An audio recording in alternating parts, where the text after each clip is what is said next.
Hey, hey, hey, welcome back to Love Restored. This is a new season. I am your host, Marshaun Olaniyan. So, welcome back to Love Restored. And I am just so grateful to be here. I'm so happy that you decided to come here and spend this next 30 minutes with me because it is so very important to get this message out there to tell our story our way, right? We have enough people, we have enough news stations and other outlets out there that are trying to represent and tell our stories, which you know and I know that are only, or I should say, most are the negative side of things. And so here on the Brownstone, we have come together because people that look just like you, people that look just like me, we're sick and tired of being sick and tired. And so we're coming together to tell our story our way. Now, again, I am your host, Marshaun Olaniyan. You are here on Love Restored. I decided to start Love Restored because, like many of you out there, I needed to restore the love that I once had for myself, that childlike love that I was bringing to the table before the world got to me, before my so called friends and my peers got to me to start feeding me all of these negative things that I started to own and wear and take on as if I said them myself. So I had to start restoring my self love for me, for myself. And I'm sure there are so many of you out there that need to do the exact same thing. I know that I was never taught the tools, the strategies, the information that we need in order to be just as successful in our loving romantic relationships as we are in other areas of our life, like getting degrees or getting buying homes or getting the newest car or even stocks. We're doing really good at stocks now. We are coming together to buy all of these things and assets that we didn't have the information to. And so your love life is no different. Just like we go out there and get the information for our careers or something that we just really want to learn about, whether it's stocks, whether it's buying property, and all of the other slew of things that we can insert in there, you have to come get the information about your relationship just the same way because you don't know, and you don't know what you don't know, which is hindering you, which is holding you back from creating your extraordinary relationship. So, here today for these next 30 something minutes, we are going to be talking about dating and why dating without a title is so important. We have a tendency to always want to have a title. It's a good thing. However, not in the very beginning.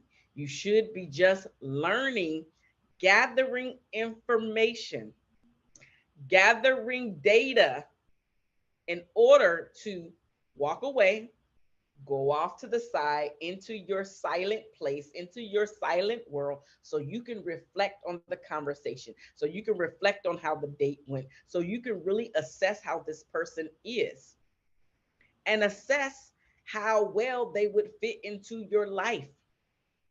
They should be doing the exact same thing. That is something that many of us do not do. We show up, we're like, okay, I like this person, and then we try to jump off into a relationship when in fact you are shortchanging yourself and you are not, for the most part, excelling at choosing a partner that is right for you, which is why we have so many divorces and so many breakups because many of us are too quick and eager to jump in with the title, not giving it sufficient time for it to bud, for it to grow, right? You're planting the seed, you're waiting for the sun to hit it. So the bud can come up, the shoot can come up out of the ground, and then it starts to grow and starts to mature. Many of us are jumping from seed to tree or seed to fruit. It doesn't work like that. And so, in order for you to get the best experience, in order for you to attract the best mate, in order for you to have an extraordinary relationship, we have to slow down. We have to take time to reflect. We have to see how this person is showing up. How do you feel after? right? So now I'm gonna start jumping into them because I have 10 things that I want to go over today. The first reason why dating without a title is so important is because it allows you both to remain casual as you get to know one another instead of bringing on all of the pressure, instead of you didn't introduce me to, right? So instead of that, just going to have fun, letting your hair down, going to sightsee, do some of the things that you've been wanting to do around the city. Even if it doesn't work out, this may just be practice for you to engage and have conversation with the opposite sex because maybe you were nervous about doing that in the past. And you would be surprised. Some people still suffer from being able to just have natural conversations with the opposite sex. It happens. So you can remain casual, you can remain free, you can show up as yourself instead of what you believe this other person should or is going to like about you. Before we start showing up, even on these dates, you have to know that you like yourself. You have to know that you are doing this for you. You have to know that you are showing up for you first before he gets a taste of you. And I don't mean sexually taste, I mean him putting his eyes on you. But you owning who you are, allowing things to be slower so they can naturally progress without the pressure. You're going to hear that a lot in this one because we have a tendency to start putting pressure on ourselves and then we reflect, or I should say deflect, and put the pressure on the other person when maybe they didn't get a chance to see what box they've put you in.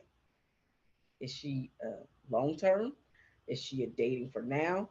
Or is she a Mrs. Right for now? You should be doing the exact same thing. Is this a long term? Is this, I don't really kind of know. Let's see. Or is this the play? You should be putting him in boxes just like he puts you in boxes by slowing down and really assessing who's in front of you. And this doesn't happen in just one date. It happens over a period of time, several days.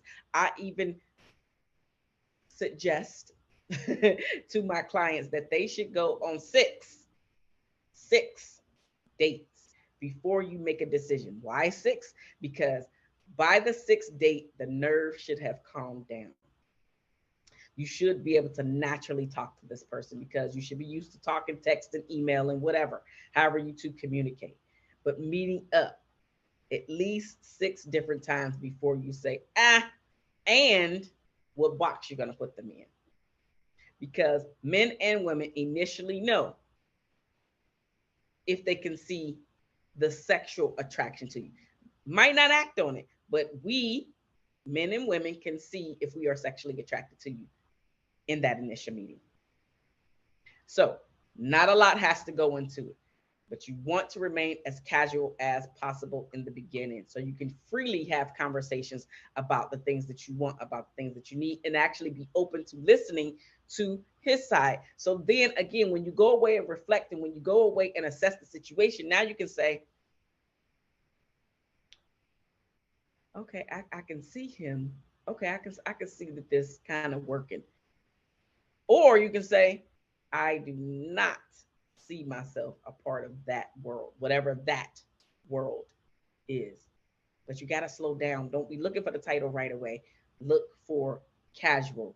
Look for how he's treating people. The waiters, the waitresses, just people that's walking by. Is he opening up car doors? Car doors too, but I really meant doors to get in buildings. Is he not? Like, are these things that you require? You don't care about them, right? But being able to really slow down and see him outside of those few moments. The second thing is when you date without a title, now you can, after you assess, you can say, you know what? I can actually take this person or I can leave this person at any point because that pressure of you needing the title dissipates. We are not needy people and we have to act accordingly. The other party can smell desperation, whether you realize it or not. But if you're here listening to me, then now you know. They can smell desperation. They may not be able to put that word on it, but it's something about they just can't pinpoint why they don't want to move forward with you. So, dating without a title allows you to be able to take a deep breath, assess the situation, and say, you know what? I can take it or leave it. You don't need to be in this relationship with this particular person at this particular date and time. It's not a need, it's a want. And it's not necessarily a want with that person, it is a want that you have in your life. And you can know the difference and accept the difference. The third reason why it is so important to date without a title is because the types of questions you ask can be asked without feeling the pressure to be speaking directly about the two of you. So you can ask generalized questions, but questions that are actually deal breakers for yourself, such as, are you open to more children? You may not want children. And he's like, heck yeah. And you're like, okay, so that might not work out. Is, what do you think about marriage? Were your parents married or were they divorced? What do you think about divorce? Like really assessing and getting down to the deeper questions. So now again, when you go away and all of those hormones are settled down, now you can look back and be like, okay, I like that answer. No, that I need some more clarifying information on that answer. Again, not Xing them completely in this moment. You're just gathering information. You're gathering data. You're trying to see how much fun you have together, how much of a stickler this person is, or how goofy this person is, or somewhere in between. Can you have a lot of fun with them, or do you feel like you are on pins and needles with this person? You can't do that if you're, give me the title, give me the title, give me the title. You can't do that. I need for you to slow down, get those nerves down. 6 dates before you make a decision. You friending them, you booty calling them, let's be real, or you trying to put them in a different category, in a long-term / marriage category. The fourth reason why it is important to date without a title is because you get to evaluate this person, see if this person is really right for you and right for the lifestyle that you want your future to look like. Is it or isn't it? Where y'all at? What you doing? Now, before we go any further, let's go ahead and pay some bills, y'all. Right? You are listening to Marshaun Olaniyan on the Brownstone. This is Love Restored. Again, I am your host. If you have yet to download the apps, then go ahead and download the apps. What you waiting on, right? By this time, you should have the app on all of your smart devices and clicking on them to check in, to see what is happening in the family, on the block. What's happening? Who's doing what? What do they have going on? If you have yet to be a part and subscribe to the magazine, Brownstone Living, I need for you to do that. Go down below or somewhere in the show notes, something. You're going to get a link, my link, for you to be able to sign up to get and be a part of Brownstone Living. Because again, not only are we on Brownstone radio show, telling our story our way, we're also doing that in the magazine. Our story, our way, by people that look like you and me. It's currently $5.99 per month for the subscription, the digital copy. It is beautiful. And I know at some point you may see a familiar face. But go ahead, download that. Check out all of the things that we have going on in Brownstone, because this is where you're going to be able to keep up with me.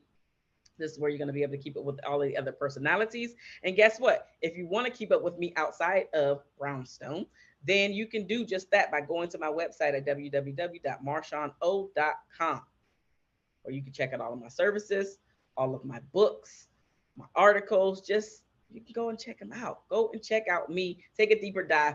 And if you want to contact me, outside of Love Restore, you can do that by my email. My email address is on there, or by scheduling your coaching conversation. A link is on there for you to do that as well. So there are plenty of ways for you to reach out to me by going to my website, www.marshauno.com.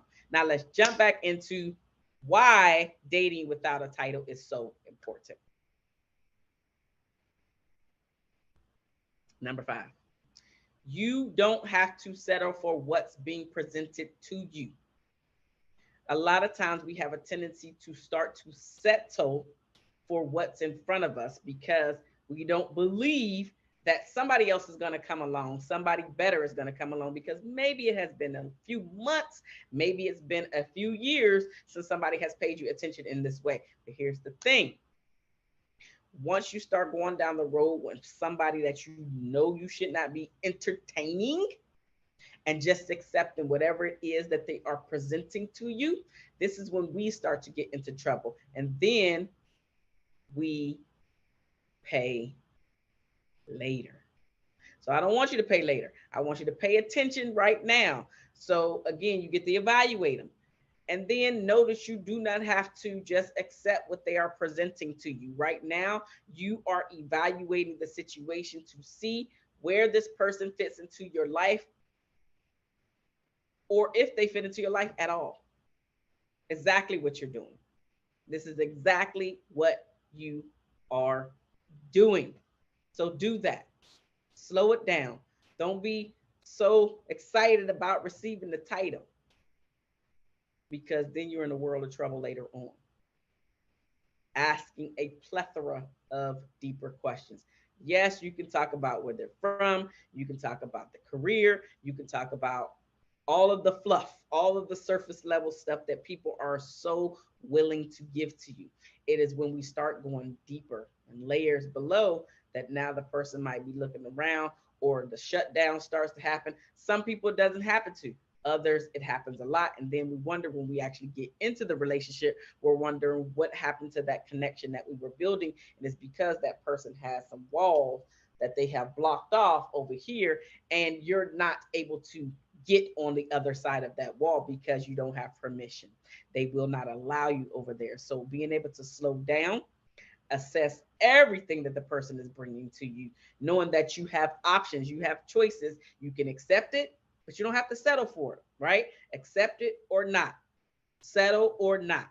You have a choice, right? So you don't have to settle for what they're presenting to you if it's not something that you want to entertain for the long haul, because you have choices. But not only do you have choices, you also understand the confidence and your worth, and your self-esteem is on 1,000 because you have done the work behind the scenes on you, which is why it's so important for us to slow things down. And even if you are in the dating stages, I need for you to be continuously working on you, how you are presenting yourself. Because if you don't love you before you try to get into a relationship, and let alone a marriage, there is no way you can expect the other person to be able to give you what you need, because you don't know what you need. And you cannot articulate your needs if you don't know what they are first. You have to first have your own identity and know what you want before you can give it to someone else, and before you can even receive it. Because if you have a whole lot of trauma that you have not dealt with, there's no way that your relationship or your marriage is going to last. It's just not going to happen unless you have a partner that is willing to stay for the sake of the title, instead of making sure that you guys are happy together. Because there are so many people, you know them, grandparents, uh, aunts and uncles, great aunts and uncles, that have been together for umpteen years, but that does not mean that they had a happy marriage. They didn't leave because, they believed in to death do you part, which I actually do too. However, a lot of the to death do you parts and grandparents were together because of survival. They were not thriving, beautiful, healthy relationships. And so we want to Stop just getting into relationship for the sake of survival, because after you start to thrive outside of the survival, like your minimal needs are taken care of, like you got a roof over your head, you're not worried about food, you're not worried about paying the bills. The things that you used to worry about before are no longer taken into consideration. But then when it comes time to connect with your mate on a deeper level, to really build and see what this person is mentally and emotionally, that's where we are falling so short. So it's not just about getting to the relationship or marriage in order to take care of your basic needs. That is important, but you don't have to marry the person to do that. All right. So the sixth thing, I think I already mentioned. Yeah, I think I'm on seven. Yes, I did. Because then you're able to see if this person is a great fit for you. Literally, are they a friend? Are they a lover? Are they your husband? Are they your wife? So now you know where to put it. So number seven, why you need to keep dating without a title, and why that is important is because now you can freely say what your expectations are and establish the boundaries prior to getting to a relationship. Because when you try to establish boundaries after you have started a relationship, it is really tough to establish boundaries. Not to say it cannot happen, but why wait when you have a voice? You got to start using the brain beforehand. We can no longer just go into the relationship and go into the marriage willy nilly. It's not helping us, it's actually hurting us. And so, because you didn't have these tough conversations or things that you know were requirements for you prior to saying I do or getting into a long term relationship, now you are ticked off because your spouse is not abiding by the rule, your rules. So we have to establish the boundaries and let your partner know what your expectations are while you are still freely dating. Again, you're not saying these are my expectations, you got to do this. No, but you are putting your stuff out there because we're wanting everything to be casual, free, open, so he can hear what you're throwing out there, you can hear what he's throwing out there, and then the both of you can walk away, let the hormones die down for a minute, assess the situation, and then come back together or not. Because sometimes after you assess the situation, you're like, oh, hell no, I ain't going back over there. That happens. But don't again be so desperate for the title that you let all these red flags just go by you. Because the very thing that you are looking for not to happen, breakup, divorce, is exactly what is going to happen later on. Might not happen right away, but absolutely later on. So, number eight, the eighth reason why you need to date without a title and why that is so important is I literally just said it. Jumping ahead of the gun, those red flags. You can slow down and see the red flags so much easier when you're not in the relationship with the person, when you're not in a desperate state to just accept any man that is coming your way, because nobody has paid you any attention in this way in such a long time. I remember myself at the time, for me, and I'm not even making excuses, I didn't realize that red flags were a thing because remember, I told you I came out here and bust myself upside the head myself, which is why I want to impart the information so you don't have to go down the same road that I did. So I didn't realize that there were red flags, that that was a thing that I should be looking out for. And so when I went through my divorce, I was like, ooh, I don't like cigarettes or any type of smoking. That's just not my thing. Might be your thing, but I'm talking about me. So me and my ex-husband, did you hear that? Ex, right? We were dating, we got married, and I found out just before we got married that he not only did he smoke cigarettes, he also did a little cig weed. And He hid it from me. However, I did know the truth before we got married. And that is such a turn off for me. I still went through with the marriage. That wasn't the only thing that made us divorce. But I do remember, I'm like, oh, that's a red flag. Or it was a red flag for me. Because some people can deal with cigarette, weed, all that. I can't. That's not my life.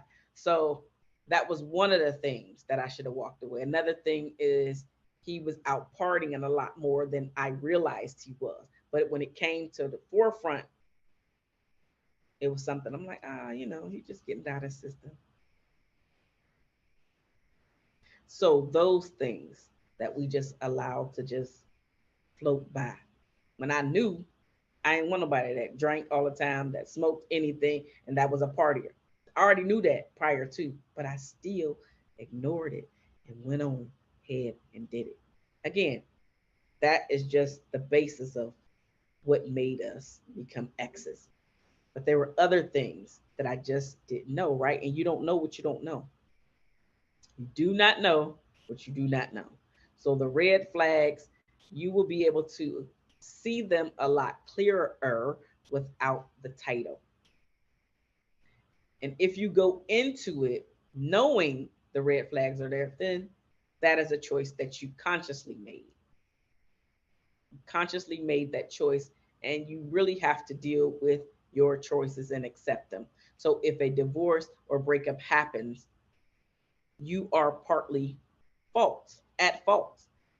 It's not all the other person's issue, problems, blame, because you knew willingly the things that you weren't willing to accept, you still went into it and accepted. And I wholeheartedly own my portion of my divorce.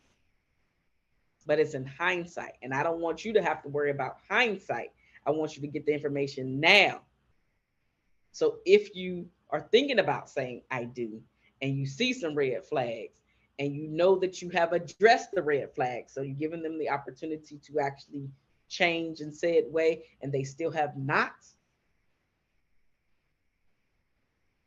it would be a bad idea for you to continue on with the relationship because it's going to end. And guess what? After you get so comfortable, or I should say your spouse is already comfortable with you not enforcing your boundaries or even setting them, it gets worse and worse. It does not get better after you say I do, it gets worse.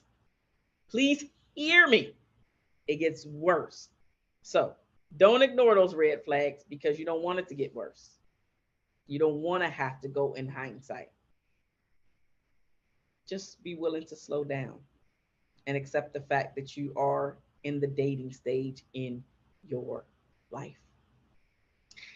The ninth reason why dating without a title is so important is because you can see if you enjoy this person's company, him as a person, the type of energy that he brings. Again, is he a stickler? Does he laugh a little too much? Is he super goofy? Is he turning you off? Right? You're able to see if you really like him, not what he can bring to the table, not what he can do for you. Him. When no one else is around, do you like him? Not what he can bring to the table, not how much money he has in the bank. Do you like him? His personality?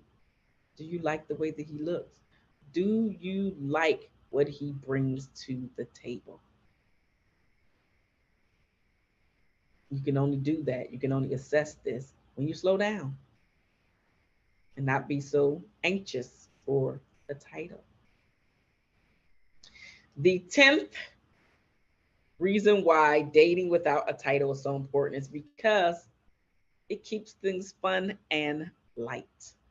Fun and light doesn't mean that you are not assessing. It does not mean that you are not gathering your information that you need in order to make an intelligent decision about if you want to move forward with this person when the time comes. What it does mean is that you are not taking life so seriously, where whenever you go out on a date with this person, that you are turning it into an interview. where you are so by the book. I got to ask all these questions. I got to ask them today. And then you're not willing to be spontaneous, to not ask questions this day, but just to go out and have fun, to go fly kites, to go sun gaze or stargaze or whatever the thing is. Sometimes you don't need to have those deep conversations. And you definitely do not need to have them every single time. Do you need to have them? Absolutely. Does it have to be every single date? No. Keep things fun, keep things light, because the people that you like to be around the most, just think about your life. The people that you like to be around the most are the people that make you feel the best. If the person is bringing you down and making you feel bad about yourself, or name calling and blaming, shaming, all that stuff, think about it. Are those the people that you like to be around? Are those the people that you invite into your world? No. So, can you be this person's friend? Can you have fun? Can you showcase your actual personality and take off the mask that you're used to showcasing to everybody else, so you can show up as yourself, so the person can fall in love with you, not with anybody else, not with your representative. You do not want your representative to be on your dates. You want you to be on your dates. You want the other person to really authentically be on the date with you, so you both can fall in love with one another. Or you can say, you have repelled me, I understand, it is okay, you do you, boo. Mwah. Goodbye. I am Marshaun Olaniyan. You're watching Love Restored on the Brownstone. I love you guys. There's nothing that you can do about it, and I'm so happy that you were here for these 30 plus minutes, because I know that you could have been anywhere doing anything, but instead you chose to invest in yourself and coming to get some more information that you're applying in your life. Download the apps to stay a part of the family, to be a part of the block with us. Get the magazine. Get your subscription. It's $5.99 per month for the digital copy. And again, if you want to talk to me, if you want a conversation with me, go to www.marshauno.com. I love you guys, and there's nothing that you can do about it. And I will see you later. Goodbye.